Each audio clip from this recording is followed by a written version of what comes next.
नमस्ते दोस्तों, आज की इस कहानी में आपका स्वागत है। मेरा नाम विराट है और मैं गुजरात का रहने वाला हूँ। यह कहानी मेरी और मेरी मम्मी की है, जो एक सच्ची घटना पर आधारित है। मैं आप सबके सामने यह बताना चाहता हूँ कि कैसे मैंने अपनी मम्मी को तैयार किया, जबकि उनका मन नहीं था। तो दोस्तों, इस कहानी को दिल थाम कर सुनिएगा। दोस्तों, हमारे परिवार में मैं, मेरे पापा और मेरी मम्मी और मेरी एक छोटी बहन है। मेरे पापा का नाम ब्रिज मोहन है और वह एक प्राइवेट कंपनी में काम करते हैं। और मेरी मम्मी का नाम शालिनी है, वह एक गृहिणी है। और मेरी छोटी बहन का नाम अनुष्का है और वह हाई स्कूल में पढ़ती हैं। और मेरा नाम तो आपको पता ही होगा। तो चलिए आज बढ़ते हैं। मम्मी पापा की लव मैरिज हुई थी और वह दोनों ही काफी शिक्षित हैं, इसलिए हमारे घर का माहौल काफी खुला और आधुनिक है। अगर मम्मी की बात करूं तो वह अपने शरीर का बहुत ध्यान रखती हैं और अच्छी तरह से शिक्षित होने के कारण शर्ट, जीन्स और टॉप पहनना उनके लिए आम बात है। मम्मी अपनी फिटनेस का ध्यान रखने के कारण काफी आकर्षक और खूबसूरत दिखती हैं। मैं घर में उनका इकलौता बेटा हूँ, इसलिए मुझे हमेशा बहुत प्यार मिला है और पापा मम्मी कभी मुझे नाराज नहीं करते हैं। जब भी समय मिलता है हम चारों मिलकर खुलकर बातें करते हैं।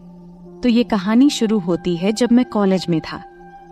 मेरी परीक्षाएं खत्म हो चुकी थीं और गर्मियों की छुट्टियां चल रही थीं। उस समय मेरी बहन का भी छुट्टियां चल रही थीं। चूंकि मैं कभी रिश्तेदारों के यहाँ रहने नहीं गया था, इसलिए मैंने छुट्टियां घर पर ही छुट्टियां बिताने का फैसला किया। हालांकि मेरी बहन नानी के घर जाने की जिद करने लगी थी, इसलिए पापा ने उसे नानी के घर छोड़ आए। मुझे घर पर छुट्टियां बिताने में कोई परेशानी भी नहीं थी, क्योंकि मैं घर पर लैपटॉप में गेम खेलता और मोबाइल पर टाइम पास करता रहता था। एक दिन मैं लैपटॉप पर गेम खेल रहा था और उस समय घर की काम वाली बाई छुट्टी पर गई हुई थी, इसलिए मम्मी ही सारे काम कर रही थी। पापा सुबह ऑफिस चले गए थे और मम्मी घर के काम निपटा रही थी।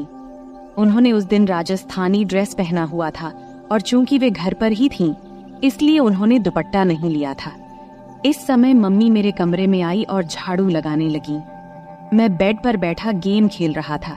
जैसे ही मम्मी कमरे में आई और झाड़ू लगाने लगी, मैंने उनकी ओर ध्यान देना शुरू किया। चूंकि उन्होंने दुपट्टा नहीं लिया था, कुछ चीजें साफ दिखाई दे रही थीं। अचानक मम्मी ने मेरी ओर देखा और बोली, उठ, मुझे बेडशीट ठीक करने दे और फिर अपना गेम खेलना। फिर मैं तुरंत दूसरी तरफ देखने का नाटक करने लगा और फिर उठकर बाथरूम में चला गया। बाथरूम में जाकर मैंने सोचा कि कहीं मम्मी ने मुझे देखते हुए देख तो नहीं लिया। उस समय मैं डर गया था, लेकिन मेरे मन में कई तरह के विचार चलने लगे थे। मैं समझ नहीं पा रहा था कि जो मैंने देखा और सोचा वह सही था या गलत। फिर मैं बेडरूम में वापस आकर बैठ गया, लेकिन अब मेरा ध्यान गेम खेलने में नहीं लग रहा था। बेडशीट ठीक करके मम्मी किचन में चली गई थी। तब मुझे राहत मिली कि मम्मी को कुछ शक नहीं हुआ। फिर मैंने अपना लैपटॉप बंद कर दिया और मोबाइल पर टाइम पास करने लगा। अचानक मुझे एक नोटिफिकेशन आया और मैंने उस पर क्लिक किया। वहां मुझे कई कहानियां दिखीं, जिनमें एक कहानी माँ और बेटे के बारे में थी। मैंने वह कहानी पढ़ी जिसमें बेटा अपनी माँ के साथ किस तरह आनंद मनाता है। वह कहानी पढ़कर मेरे मन में भी कुछ वैसा ही ख्याल आने लगा। तब मैं बाथरूम में जाकर अपनी मम्मी के बारे में सोचते हुए हाथ से कुछ किया। फिर बाहर आया तो देखा कि उधर मम्मी किचन में खाना बना रही थी और फिर मैं फ्रिज से पानी की बोतल निकालते हुए मम्मी को देख रहा था। वे मेरी तरफ पीठ करके खड़ी थीं और मैं उन्हें ध्यान से देख रहा था। उनका ध्यान खाना बनाने में था, इसलिए उन्हें पता नहीं चला कि मैं उन्हें किस तरह देख रहा हूँ। और तभी अचानक मम्मी पीछे मुड़ी और मेरी तरफ देखते हुए बोली, क्या रे विराट, क्या हुआ, क्या देख रहा है? मैं घबरा गया और स्थिति संभालते हुए बोला, कुछ नहीं मम्मी, मैं देख रहा था कि मेरी प्यारी मम्मी कितनी मेहनत करती है, सुबह से लेकर रात तक। यह सुनकर मम्मी को बहुत अच्छा लगा और उसने कहा, हाँ बेटा, कुछ सालों में तुम्हारी भी पत्नी आ जाएगी मेरी मदद करने के लिए। और मम्मी हंस पड़ी। इतना कहकर मैं अपने बेडरूम में चला गया और सोचा कि मम्मी को क्या पता कि मैं उसे ही देख रहा था और क्या सोच रहा था। इस तरह मम्मी को देखते देखते कुछ दिन निकल गए और तब मैंने सोचा कि सिर्फ देखने से कुछ नहीं होगा, कुछ प्लान बनाना पड़ेगा। ऐसा सोचते सोचते शाम हो गई और पापा ऑफिस से घर आ गए। उन्होंने कहा कि ऑफिस के काम के लिए मुझे 10 दिनों के लिए विदेश जाना पड़ेगा। यह सुनकर मैं मन ही मन बहुत खुश हुआ और मैंने सहमति में सिर हिला दिया। फिर 3 दिन बाद पापा जाने वाले थे और मैंने ठान लिया कि जो भी करना है इन 10 दिनों में ही करना है, नहीं तो फिर ऐसा मौका नहीं मिलेगा। अगले दिन मंगलवार था। पापा जाने वाले थे, इसलिए थोड़ी बहुत शॉपिंग करनी थी। मम्मी और पापा शॉपिंग के लिए निकलने वाले थे। तब मुझसे पूछा, तू आएगा? तो मैंने मना कर दिया और कहा, आप लोग जाओ, मैं गेम खेलूंगा। फिर वे दोनों चले गए और उनके जाते ही मैंने दरवाजा लॉक किया और उनके बेडरूम में गया। मैंने अलमारी खोलकर देखा कि क्या मुझे कोई आइडिया मिलता है। तभी मुझे एक युक्ति सूझी। मैंने और ढूंढने की कोशिश की तो मुझे मम्मी की लिपस्टिक और बॉडी स्प्रे मिला। ढूंढते हुए मुझे मम्मी के कई कपड़े मिले। उनमें एक ड्रेस मिला। मम्मी का वह 1 पीस था, लाल रंग का। उसे देखकर मैंने सोचा, मम्मी इस ड्रेस में कैसी लगेगी। सोचते सोचते मैंने अलमारी में कपड़े ठीक ठाक से रख दिया। लेकिन बेडरूम में मम्मी की फोटो देखकर मुझे फिर से कुछ अजीब महसूस हुआ। अब मैंने मन में ठान लिया था कि मम्मी के नाम पर कुछ भी नहीं होने वाला। अब कुछ करना ही पड़ेगा, तभी मैं शांत हो पाऊंगा। सब कुछ ठीक से समेटकर मैं हॉल में आकर टीवी देखने लगा। तभी मम्मी और पापा वापस आ गए और बैठ गए। इस तरह वह दिन निकल गया और अगले दिन पापा जाने वाले थे। इसलिए मम्मी ने जल्दी उठकर सब कुछ समेट दिया और पापा को नाश्ता देकर घर के बाकी काम करने लगी। सुबह के 8 बजे पापा हमें बाय बोलकर चले गए और मम्मी भी घर के कामों में लग गई। पापा का बाहर कंपनी के काम से जाना हमारे लिए कोई नई बात नहीं थी। मम्मी जल्दी उठने और पापा को संभालने के चक्कर में नहाने नहीं गई थी। पापा के जाने के बाद सुबह 9 बजे मम्मी नहाने चली गई और मैं हॉल में टीवी देख रहा था। अचानक मम्मी की आवाज आई, विराट, तौलिया दे दो। मैं बाहर ही भूल आई। मैं तुरंत तौलिया लेकर गया। मम्मी ने दरवाजा थोड़ा सा खोला और तौलिया लेने के लिए हाथ बढ़ाया। जब मम्मी ने तौलिया के लिए हाथ बढ़ाया तो मैंने देखा कि मम्मी के बाल पूरी तरह भीगे हुए थे। उनके हाथ से पानी टपक रहा था और उनके चेहरे और हाथों पर पानी की बूंदें देखकर मम्मी मुझे बेहद खूबसूरत लगी। जब मम्मी ने हाथ आगे किया तो वह थोड़ा साइड में खिसकी थी। तब मुझे वह थोड़ी सी दिखी और उस पर पानी की बूंदें भी थीं। उसके हाथ जैसे मुझे अंदर बुला रहे थे, लेकिन वह चालाक थी, तुरंत अंदर खिसक गई। ऐसा लग रहा था कि मैं तुरंत अंदर जाकर उसे खड़ा खड़ा ही आनंद दे दूं।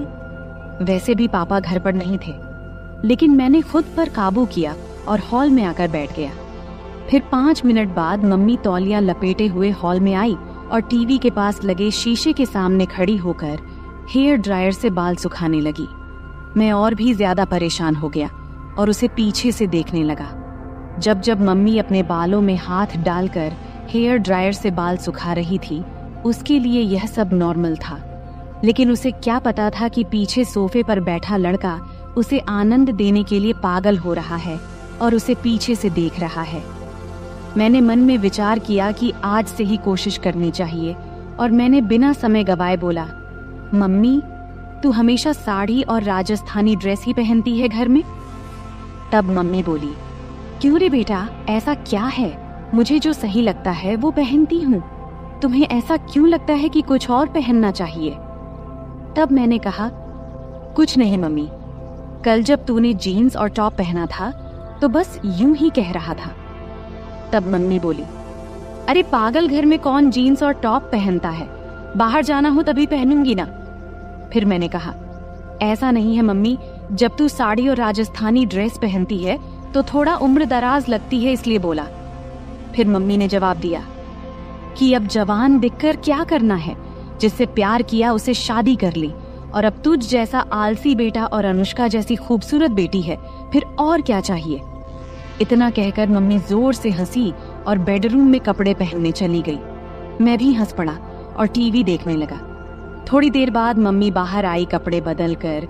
देखकर मुझे खुशी भी हुई और नाराजगी भी, क्योंकि उसने मेरी बात मानी थी। नाराज इसीलिए कि अब वो फिर से पूरी तरह से ढकी हुई थी। मम्मी हॉल में आई और बोली, अब कैसी लग रही हूँ? मैं हैरान होकर बोला, वाह, अब तो तू एकदम मेरी उम्र की लड़की लग रही है।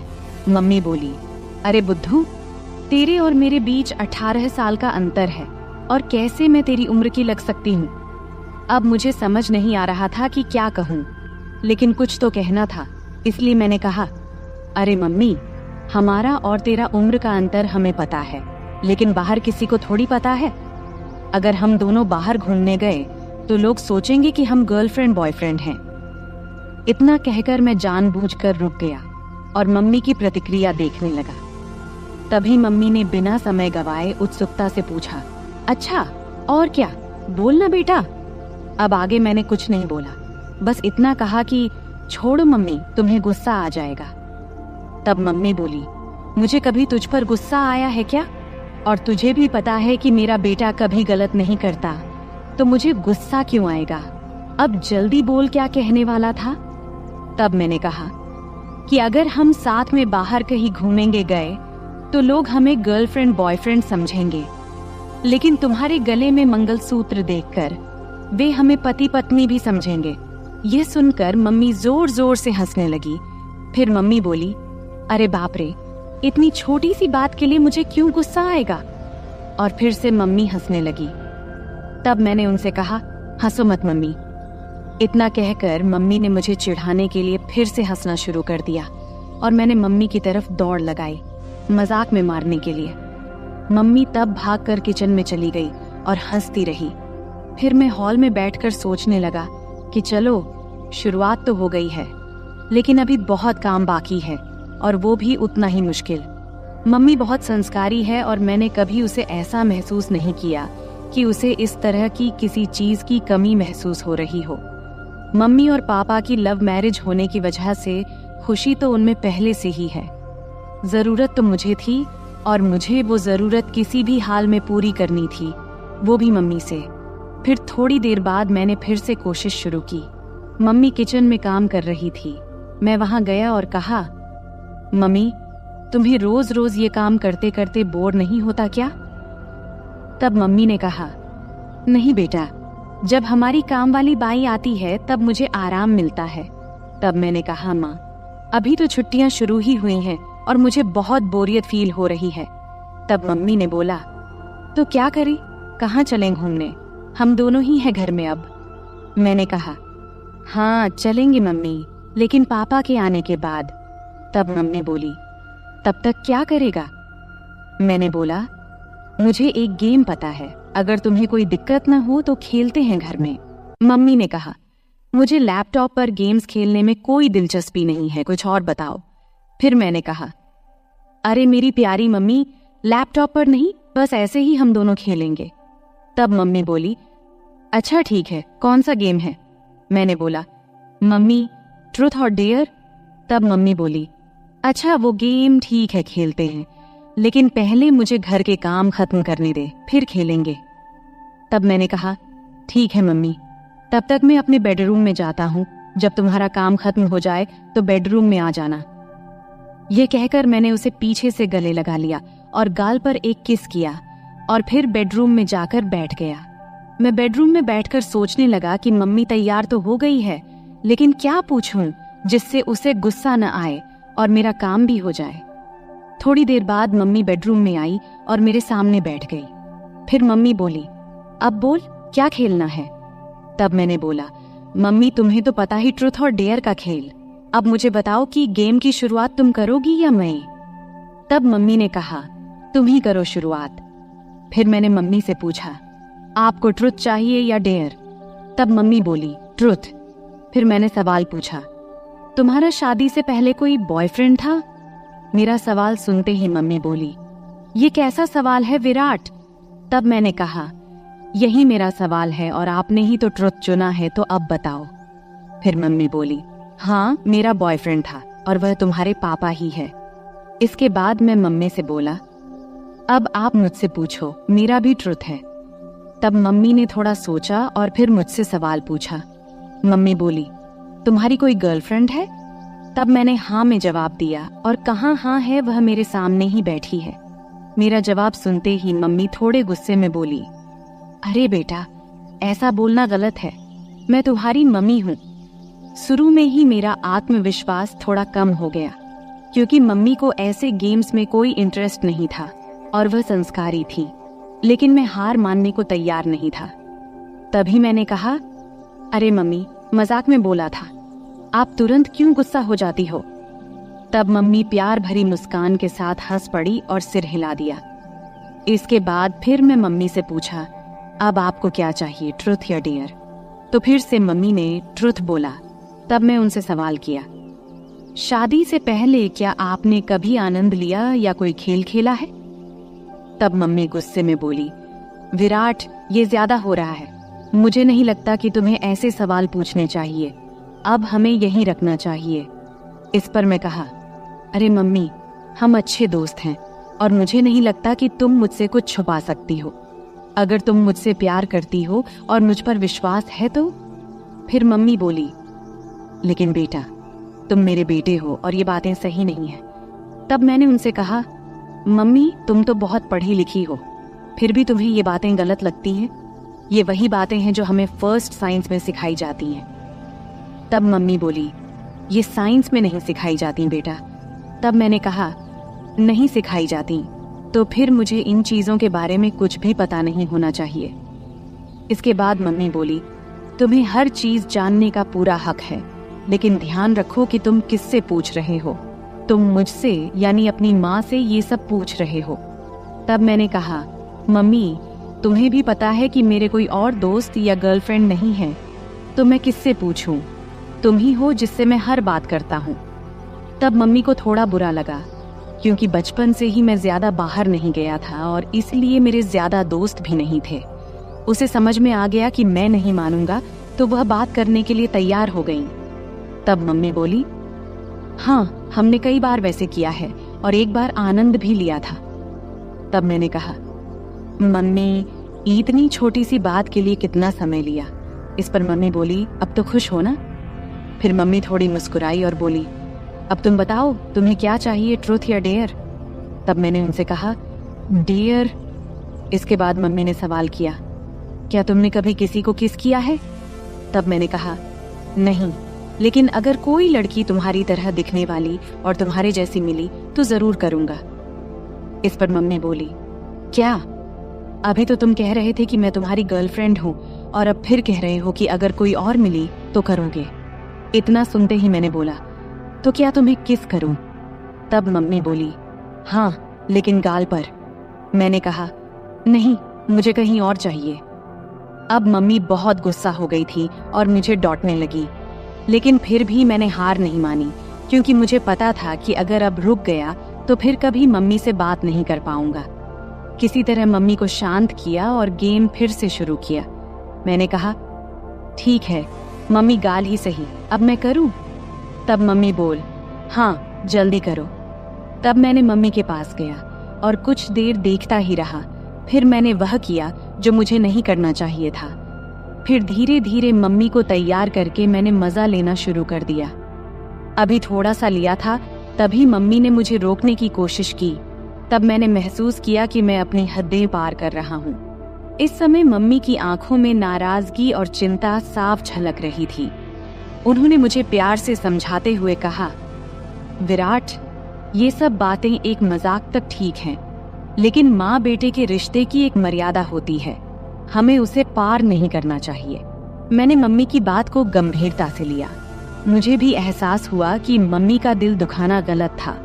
मैंने मम्मी से तुरंत माफी मांगी और उनसे वादा किया कि अब मैं ऐसा कोई मजाक नहीं करूंगा जिससे हमारे रिश्ते में कोई दूरी आए।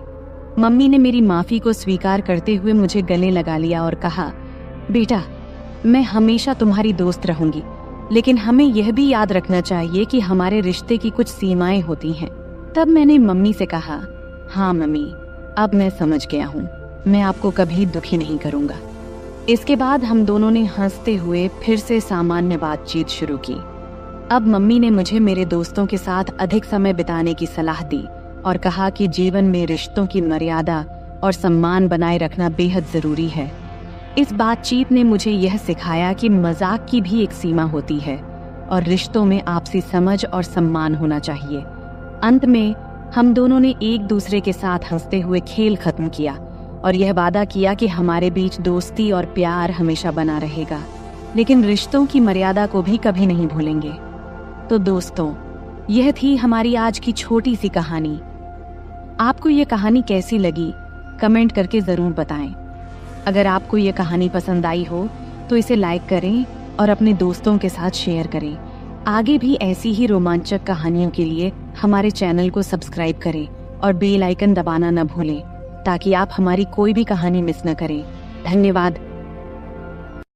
यह कहानी काल्पनिक है, इसे किसी गलत उद्देश्य से न लिया जाए।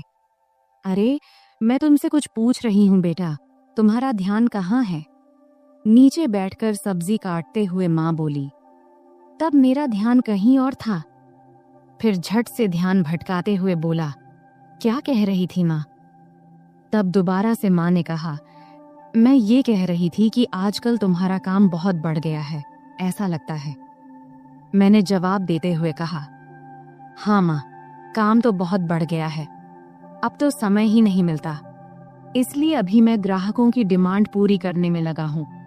बस थोड़े दिन आप इंतजार कर लो, सब खत्म होते ही जल्द ही मैं आपको फ्री मिलूंगा।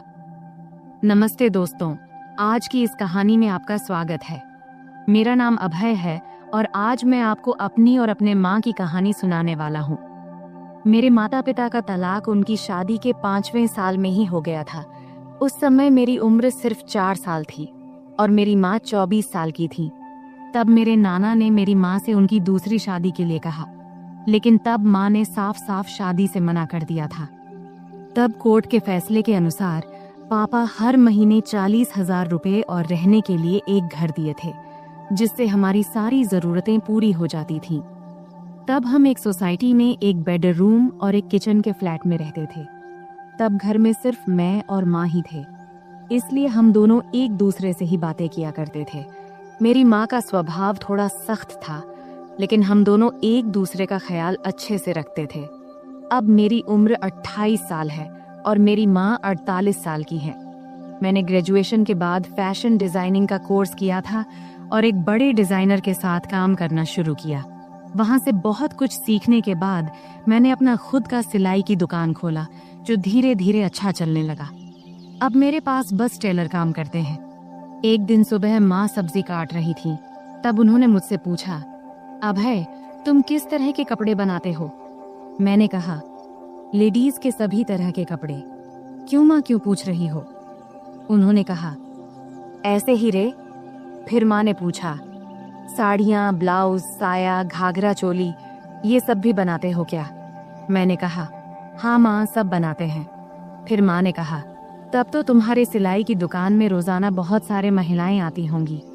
इस पर मैंने कहा, हाँ माँ, बिजनेस किया है तो पुरुष, महिलाएं सब तो आएंगी ही ना। फिर आगे माँ ने पूछा, तो बेटा महिलाएं का नाप कौन लेता है? कोई आदमी रखा है क्या? तब मैंने कहा, हाँ माँ, सब मैनेज हो जाता है, आजकल सब चलता है, लेकिन तुम इतना क्यों पूछ रही हो? इस पर माँ ने कहा, मुझे भी कुछ ब्लाउज सिलवाने हैं, मेरी जो दोस्त थी उसने अब काम छोड़ दिया है। मैंने कहा, माँ, आप इतने देर से पहेलियाँ क्यों बुझा रही थी?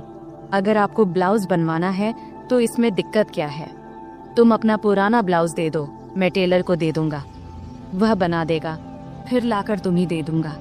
इतना सुनते ही माँ ने कहा, मेरा कोई भी ब्लाउज अब फिट नहीं होता है, नई नाप लेनी पड़ेगी। इस पर मैंने कहा, ठीक है माँ, मैं टेलर को बोल दूंगा, कल टेलर आकर तुम्हारी नाप ले लेगा। अब तो कोई दिक्कत नहीं है ना? तभी माँ बोली, बेटा मुझे ऐसा नहीं लगता कि मैं किसी अजनबी आदमी को अपना नाप लेने दूंगी। मैंने कहा, माँ, अगर आप नाप नहीं देंगी तो फिर ब्लाउज कैसे सिलाएगा? फिर थोड़ी देर सोचने के बाद माँ ने कहा, तू ही क्यों नहीं मेरा नाप ले लेता? यह सुनकर मैं हैरान होकर बोला, मैं? ये कैसे हो सकता है? माँ ने जवाब दिया, इसमें क्या है, मुझे तुझसे नाप लेने में कोई दिक्कत नहीं होगी। अब मैं थोड़ा असमंजस में पड़ी एज गया था, क्योंकि दूर से देखने और किसी को छूने में बहुत फर्क होता है। लेकिन तब यह हाथ आया, मौका छोड़ना भी मुझे सही नहीं लगा। उस दिन सोमवार का दिन था और उस दिन विश्वकर्मा पूजा था, तो सिलाई की दुकान बंद था। तब मैंने सोचा कि आज ही ये काम कर लेना चाहिए। फिर सुबह नाश्ता करके मैं सिलाई की दुकान से कुछ एल्बम और माप लेने का सामान लेकर आ गया। तब मैंने ऐसे एल्बम चुना था जिनमें डिजाइन वाले ब्लाउज दिखाए गए थे। इनमें से कुछ बहुत ही छोटे और बैकलेस थे। फिर मन ही मन मैंने तय किया कि आज ये काम अच्छे से पूरा करना है। 12 बजे जब मैं घर पहुंचा तब माँ रसोई में थी। उन्होंने मुझसे कहा, बेटा आ गया तू, सामान ले आया? तब मैंने कहा, हाँ सब ले आया हूँ, अब तुम जल्दी से अपना काम खत्म कर लो। फिर थोड़ी देर बाद माँ मेरे पास आकर बैठ गई और एल्बम देखने लगी। तब वह हल्की पीली साड़ी पहनी थी और उनकी साड़ी का कपड़ा इतना पतला था कि शरीर की रूपरेखा दिख रही थी। तब मैं माँ को देखते देखते खो गया। तभी उन्होंने तेज आवाज में कहा, अभय सुन रहा है तू? तब मैं चौंक कर बोला, हाँ क्या हुआ माँ? तब माँ ने एल्बम दिखाते हुए कहा, इतने छोटे ब्लाउज कैसे पहन सकती हूँ मैं, मुझे ये डिजाइन पसंद नहीं है। तब मैंने समझाया, अरे ये सब तो बस डिजाइन दिखाने के लिए है, तू वैसे ही सिलवा लेना जैसा तुझे पसंद हो। फिर थोड़ी बहस के बाद माँ मान गई और बोली, ठीक है चल अंदर माप ले ले। तब हम बेडरूम में गए। फिर मैंने माप लेने के लिए टेप निकाला। तब माँ खड़ी हो गई और बोली, सही से माप लेना ताकि बाद में दिक्कत कोई ना हो। तब मैं अपनी माँ का नाप लेने के लिए तैयार था। अपने मन पर और खुद पर पत्थर रखकर मैंने यह काम शुरू किया। तब मैं पूरी कोशिश कर रहा था कि यह काम एक प्रोफेशनल टेलर की तरह करूं, लेकिन इस दौरान मेरे दिल की धड़कन तेज हो गई। तभी माँ ने और करीब आकर मुझसे कहा, चल जल्दी कर, मुझे और काम भी करना है। फिर मैंने माप लेना शुरू किया और पहले मैंने माँ के बाजू, कंधे और कमर का नाप लिया। फिर थोड़ा रुककर मैंने माँ से पूछा, माँ ब्लाउज के नीचे की पट्टी इतनी छोटी क्यों होती है, इससे परेशानी नहीं होती क्या? मैंने सुना है कि कई महिलाओं को वहाँ के कपड़े काटने से दिक्कत होती है, क्या तुम्हें कभी ऐसा हुआ है? इस पर माँ ने सिर झुका लिया और कहा, मुझे तो अभी तक कोई दिक्कत नहीं हुई। फिर मैंने कहा, मुझे लगता है कि तुम्हें थोड़े बड़े डिजाइन के ब्लाउज सिलवा लेने चाहिए। इस पर माँ ने हामी भरी और मैं फिर नाप लेने लगा। मैंने गले का नाप लेना शुरू किया। टेप को माँ की गर्दन के चारों ओर रखा। तब मैंने यह ध्यान रखा कि मेरी उंगलियां उनकी त्वचा को न छुएं और उनसे 1 इंच की दूरी पर रहें। फिर आगे मैंने पूछा, गला इतना रखना है या थोड़ा कम ज्यादा करूं? क्योंकि मेरी माँ का गला थोड़ा बड़ा था और वहाँ थोड़ी सी गहराई दिखाई दे रही थी, इसीलिए मैंने थोड़ा झिझकते हुए कहा, माँ तुम्हें क्या ठीक लगेगा? माँ ने मुस्कुराते हुए कहा, बेटा तुम तो अब इस काम में माहिर हो गए हो। मैंने जवाब दिया, माँ तुम जैसा कहोगी मैं वही करूँगा। फिर माँ ने फिर कहा, टेप को इतना दूर क्यों रखा है, इसे सही जगह पर रखो तभी नाप सही आएगा। ये कहते हुए माँ ने टेप को अपने हाथ से सही जगह पर लगा दिया। इस दौरान मेरे हाथ पहली बार माँ की गर्दन को छू गए। तब मुझे ऐसा लगा जैसे मुझे जोर का झटका लगा हो, लेकिन मैंने खुद पर काबू रखा और उस पल का पूरा आनंद लिया। तभी माँ ने कहा, ये पुराने ब्लाउज अब टाइट हो गए हैं, अब मैं थोड़ा ऊंचे और गहरे गले के ब्लाउज सिलवाने की सोच रही हूँ। तुम्हें क्या लगता है? अभय तुम तो इतनी महिलाओं के कपड़े सिलते हो, बताओ मेरे शरीर के हिसाब से क्या और कैसे अच्छा लगेगा। तब मैंने सोचा कि अगर मैंने अब आगे कदम नहीं बढ़ाया तो मैं अपने आप तक ही सीमित रह जाऊंगा। इसीलिए मैंने अलग अलग तरकीबें आजमाने का फैसला किया। मैंने माँ को बड़ी सहजता से अपने सिलाई की दुकान में बनने वाले अलग अलग डिजाइन के ब्लाउज के बारे में बताने और समझाने का सोचा। मैंने कहा, मुझे लगता है कि गला जितना गहरा है उतना ही काफी है, लेकिन अगर गले को गहरा रखकर बाकी हिस्से को थोड़ा बड़ा बना दिया जाए तो कैसा रहेगा? फिर मैंने टेप को उनके गले से निकालते हुए कहा, और गले को थोड़ा और गहरा बनाने में क्या दिक्कत है? फिर माँ बोली, बाकी हिस्से को बड़ा कैसे करेंगे ये बताओ। अब माँ भी थोड़ा सहज होने लगी थी और यही मैं चाहता था। मैंने कहा, 1 मिनट रुकिए, मैं आपको समझाता हूँ, लेकिन उससे पहले आखिरी माप ले लेने दीजिए। फिर मैंने कहा, आप दोनों हाथ को थोड़े ऊपर उठाओ। अब मैं उसके पीछे जाने वाला था। उसने हाथ उठाए ही थी कि मैं उसके करीब आकर उसकी पीठ के पीछे से अपने हाथ ले गया। फिर मैंने उसके कंधों पर हाथ रखा और उसे धीरे धीरे उसकी कमर के बीच तक लाकर नाप लिया और बोला, माँ, यह 34 इंच आ रहा है। चलो एक काम करते हैं, 33.5 या 34.5 ही ले लेते हैं। वैसे भी सिलाई करते वक्त अलग अलग डिजाइन के लिए थोड़ा बहुत अंतर रखना पड़ता है। फिर मैंने माँ से पूछा, माँ, क्या आपको बुरा लग रहा है माप लेने से? माँ ने जवाब दिया, नहीं बेटा, ज्यादा नहीं। फिर मैं थोड़ा झिझकते हुए उसकी साड़ी के 34 इंच का माप लेते हुए बोला, माँ अब बता, तेरा माप तो लगभग सब सही है। उसने कहा, थोड़ा टाइट लग रहा है बेटा। फिर मैंने टेप को गले में डालकर कहा, अब यहाँ आईने के सामने आ जाओ। फिर मैंने उसके दोनों कंधे पकड़कर उसे आईने के सामने खड़ा कर दिया। तब उसके चेहरे पर एक सवालिया भाव था। फिर मैंने कहा, माँ, सब बताता हूँ, थोड़ा सा रुक जा, पहले पानी पीकर आता हूँ, तुझे चाहिए क्या? तब उसने सिर हिलाकर मना कर दिया। फिर मैं रसोई में गया, पानी पिया और खुद को थोड़ा ठीक किया। फिर कुछ आगे का सोचने लगा कि अब यह सब करते हुए मैं अगले कौन सा कदम बढ़ाऊं। तब 2-3 विकल्प मेरे मन में आए। फिर मैं वापस बेडरूम में आ गया। तब माँ ने अपना पल्लू फिर से कंधे पर ठीक से ले लिया था, लेकिन 6 फुट के बड़े शीशे के सामने वह बेहद ही सुंदर लग रही थी, जिसे मैं शीशे में ही निहारने लगा। तभी माँ बोली, कहाँ ध्यान है बेटा, इधर देखो, अब मैं तुझे इसी ब्लाउज में बदलाव करके दिखाती हूँ, जैसा कि तूने मुझसे कहा कि हम गले को 1 इंच गहरा कर लेते हैं। फिर उसने कहा, तू ऊपर वाला हुक खोल और ऊपरी किनारों को अंदर मोड़ कर देख। तब उसे ठीक से समझ नहीं आया, तो उसने प्रश्न भरी नजरों से मेरी ओर देखी और बोली, मुझे समझ नहीं आ रहा, तू ही कर ले, मैं यह तुझ पर छोड़ती हूँ। तब तीर सीधे निशाने पर लगा था और मुझे भी यही चाहिए था। फिर मैंने आराम से उसके हुक खोले और किनारों को उलटी दिशा में अंदर की तरफ मोड़ने लगा। मैं ऐसा कर रहा था और वह खुद को शीशे में देख रही थी। फिर मैं जल्दी जल्दी अपने काम निपटाने लगा। उस दिन मुझे भी एक अजीब सा सुकून मिल रहा था। जब मेरा काम हो गया तो मैं उसके और ड्रेसिंग टेबल के बीच से हटकर एक तरफ हो गया और उससे कहा, देखो, अब यह वैसे ही है जैसा तुम चाहती थी, 1 इंच गहरा। क्या लगता है, अब बताओ। फिर माँ ब्लाउज की तरफ देखने लगी और मुझसे बोली, अब है, तुझसे सच कहूँ तो ऐसे गले में मुझे बहुत आराम महसूस होता है। ऐसे ब्लाउज पहनने पर ऐसा नहीं लगता जैसे हंस को पानी में तराने से। फिर मैंने कहा, माँ, नाराज मत होना, लेकिन एक बात कहूँ।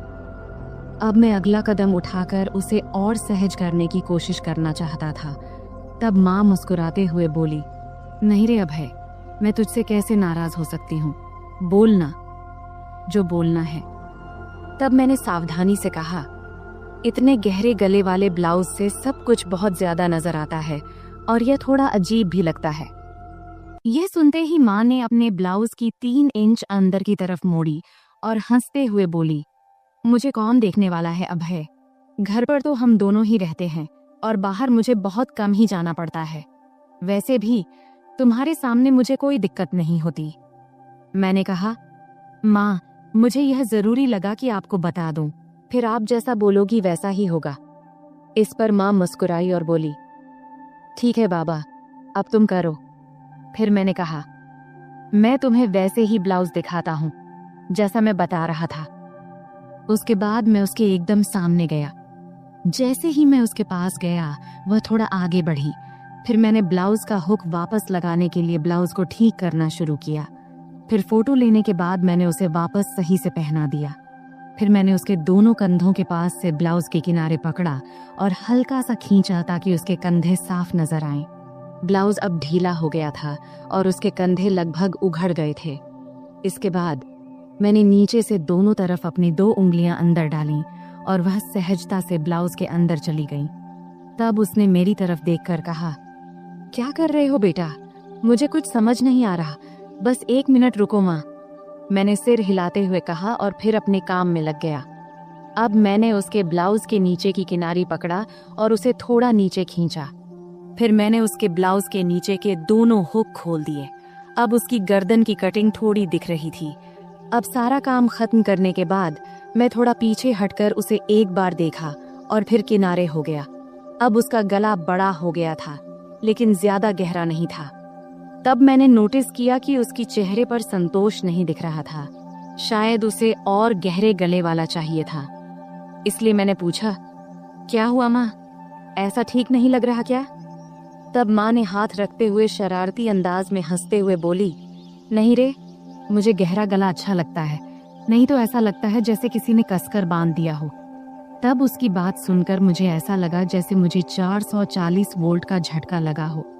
फिर आगे वह बोली, अरे ये कई बार सिर्फ दूरी की वजह से होता है। एक काम करो, क्या तुम सिर्फ ब्लाउज में ही माप ले सकते हो? वैसे भी मुझे ऐसा एक ब्लाउज चाहिए जिसमें नीचे कुछ पहनने की जरूरत ना हो। अगर माप सही से लो तो बेहतर रहेगा।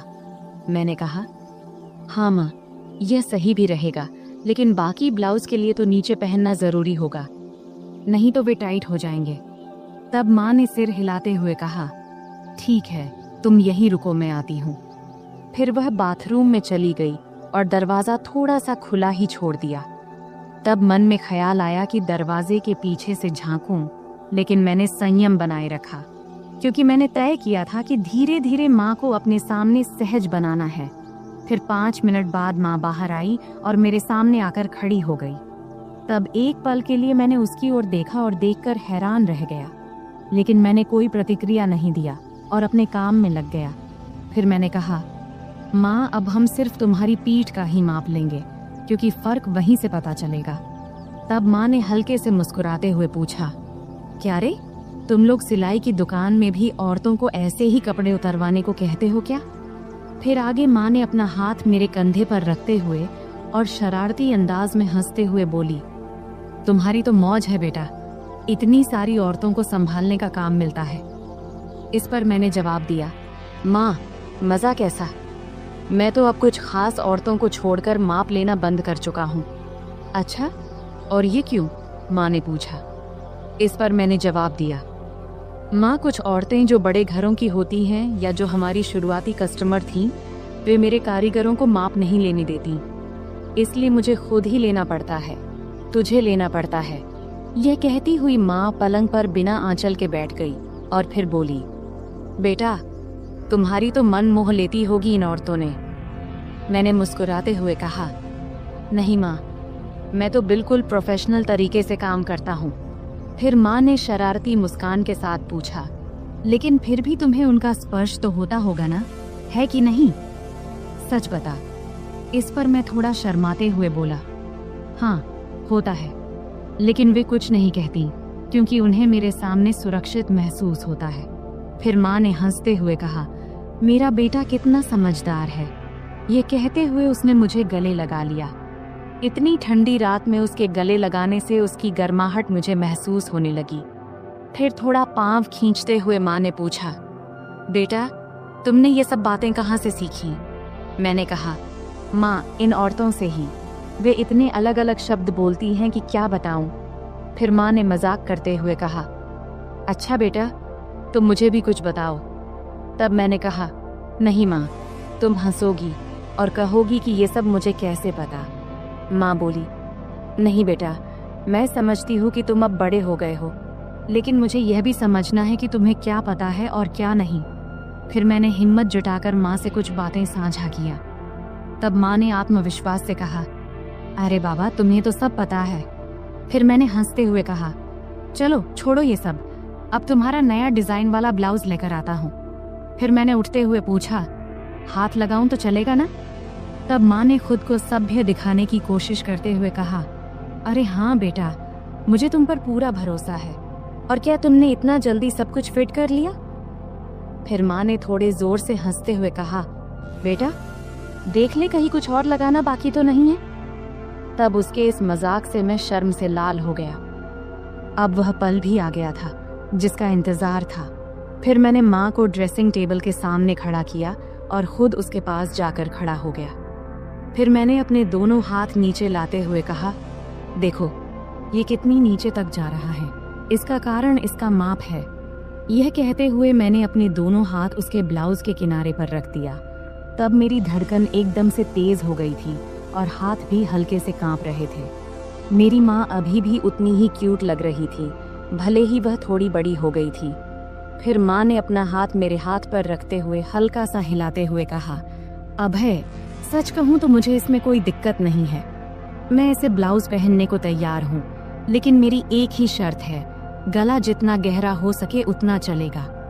तभी मैंने हाथ हटाते हुए पूछा, माँ एक बात बताओ, तुम्हें और बाकी औरतों को गहरा गला ही क्यों पसंद आता है?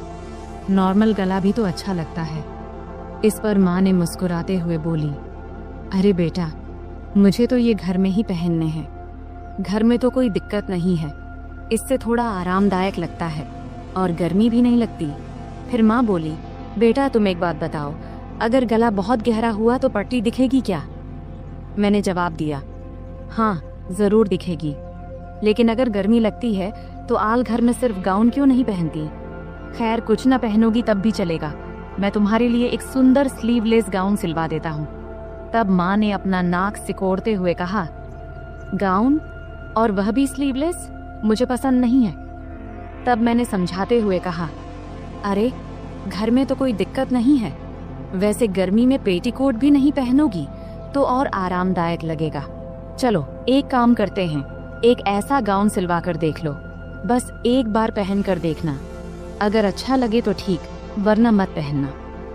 तब माँ ने सोचा और कहा, ठीक है बाबा, एक बार ट्राई कर लेंगे, अब आगे क्या करना है? मैंने हल्की मुस्कान के साथ कहा, अब तो बस इसे फाइनल कर लेते हैं, और अगर गाउन अच्छा लगा तो तुम्हें और भी सिलवा दूंगा। फिर मैंने माँ को गाउन का सैंपल दिखाने के लिए अलमारी से एक गाउन निकाला और कहा, देखो ये स्लीवलेस है, लेकिन इसका मटेरियल बहुत कंफर्टेबल है, इसे पहनकर देख लो, अगर अच्छा लगे तो इस डिजाइन में कुछ और बना दूंगा। माँ थोड़ा हिचकिचाई, लेकिन फिर उसने कहा, ठीक है, इसे पहनकर देखती हूँ। वह गाउन लेकर बाथरूम में चली गई। तब मैं थोड़ा नर्वस था, लेकिन खुद को शांत रखने की कोशिश कर रहा था। कुछ देर बाद माँ बाहर आई। गाउन में वह बहुत प्यारी लग रही थी। आते उसने पूछा, कैसा लग रहा है बेटा? मैंने कहा, बहुत अच्छा लग रहा है, तुम पर यह डिजाइन बहुत सूट कर रहा है। फिर माँ ने आईने में खुद को देखा और हल्के से मुस्कुराई। फिर उसने कहा, हाँ ये तो सच में बहुत आरामदायक लग रहा है। फिर मैंने माँ से कहा, तो पक्का, अब मैं ऐसे 2-3 और डिजाइन तैयार कर दूंगा। माँ ने कहा, ठीक है, लेकिन ध्यान रखना कि मटेरियल हमेशा ऐसा ही होना चाहिए, और हाँ गला थोड़ा गहरा हो तो बेहतर होगा। फिर मैंने सहमति में सिर हिलाया। यह कहते हुए माँ फिर से सामान्य कपड़ों में वापस आ गई। फिर हमारी बातचीत यही खत्म हो गई। आखिरकार मैंने महसूस किया कि माँ के साथ ये बातचीत न केवल उनके आराम के लिए थी, बल्कि एक नए दृष्टिकोण को समझने की भी थी। यह एक ऐसा पल था जहां हम दोनों एक दूसरे की भावनाओं को बेहतर तरीके से समझ सके। तो दोस्तों, यह थी हमारी आज की छोटी सी कहानी। आपको यह कहानी कैसी लगी कमेंट करके जरूर बताएं, और अगर आपको यह कहानी पसंद आई हो तो इसे लाइक करें और अपने दोस्तों के साथ शेयर करें। आगे भी ऐसी ही रोमांचक कहानियों के लिए हमारे चैनल को सब्सक्राइब करें और बेल आइकन दबाना न भूलें, ताकि आप हमारी कोई भी कहानी मिस न करें। धन्यवाद।